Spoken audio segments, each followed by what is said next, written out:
Plano. Wala na. Nakaligtas na. Dito, ilang minute. Tagal pa.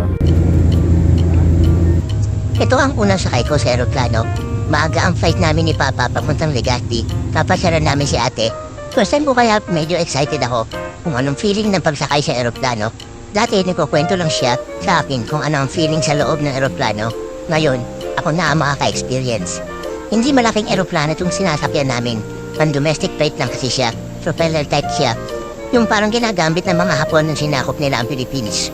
Sabi ni Papa, parang tora-tora daw. Di ko nga alam kung aabot ka sa Bicol. Pagbaba ng aeroplano, sinalubong kami ni ate with matching papayong. Kala ko ihahatid kami sa gate.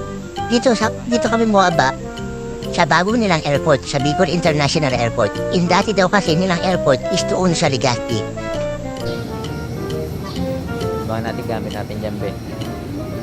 Tingnan mo ha. Tingnan mo yung gamit natin ha. Yung bag. Oh. Kita? Ayan o. Ayan. Ano.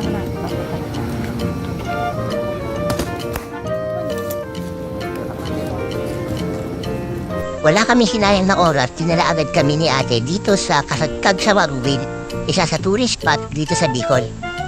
Kulang ang punta dito sa Bicol, kundi makakapag-picture dito. Medyo maulap, pero nagpakita naman sa amin ng bayon.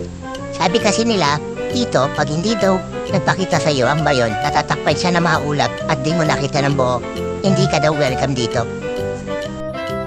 Ano, nakita mo? Ano nakita mo?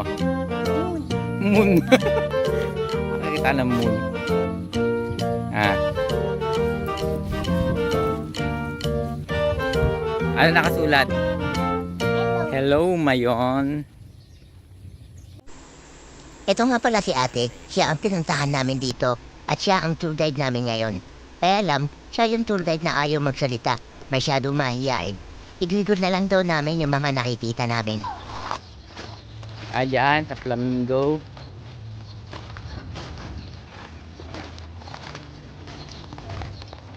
Nasa ba isda? Ah, doon. Hindi yata ba eh. Mamaya, yan muna.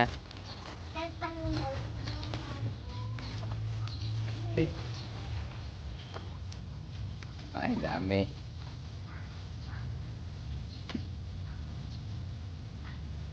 Ano ba kinakain nila, be? Candy? Ay, baka kainin mo yan. Di kinakain yan. Pagkain ng fish yan. Ah. Mm. Mm.